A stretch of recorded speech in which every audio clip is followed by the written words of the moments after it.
Well, welcome back to the Word Expanded, the Gospels. We're in Matthew. We're in chapter 10. We're going through section by section and trying to pull one truth out, and there could be many truths out of this whole thing.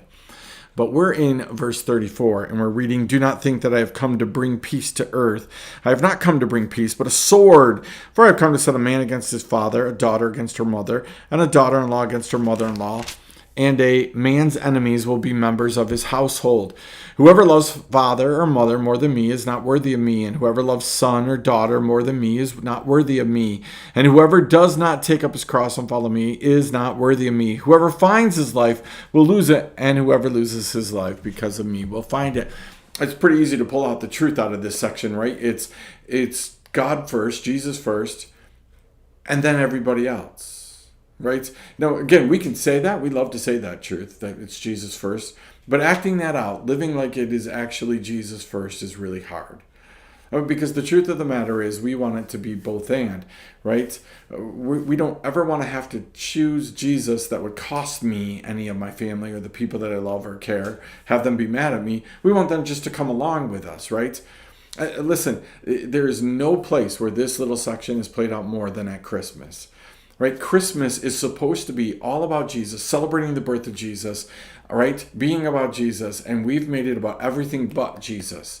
Oh, no, we want to take Jesus with us to our family, but nobody talks about him, nobody prays about it, right? Nobody reads scripture about it, nobody remembers Jesus while they're opening up gifts. We're just doing it in honor of Jesus. He's just not there. He's nowhere around us. Right? All you have to do is listen to what people say. Do you know people who miss Sunday morning services so that they can celebrate the birthday, right, of one of their family members? And then they want Jesus to turn around and they want Jesus to do things for them.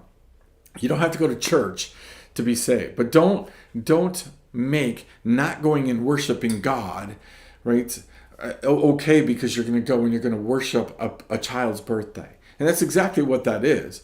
Rather than being an example and saying to your child, let's go to church first and then let's celebrate your birthday. It's no, we got to celebrate the birthday while we should be celebrating and worshiping God. Imagine that. Imagine instead like saying, I know I should be here. I know I should be celebrating you, God, but instead I'm going to go celebrate a person.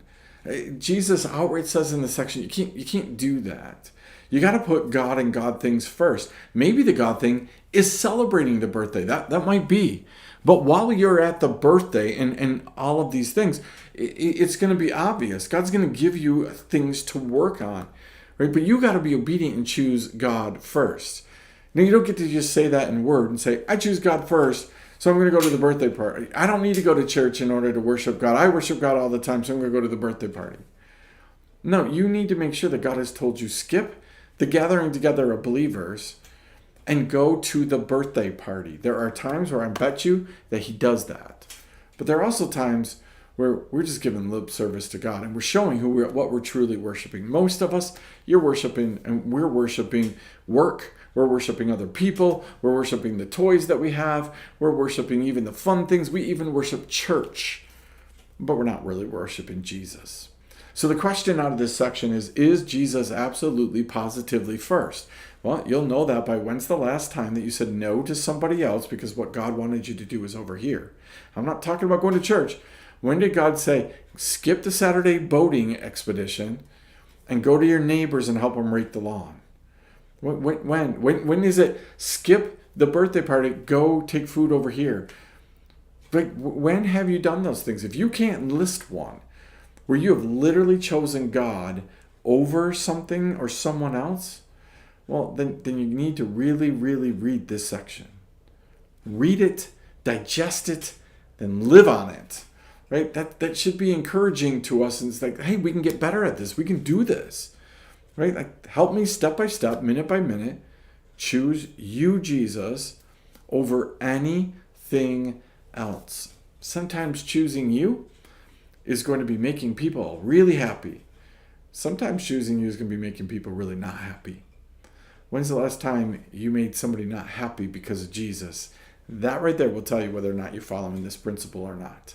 We'll check in next week with another of the Word Expanded, the Gospels episode. We'll see you.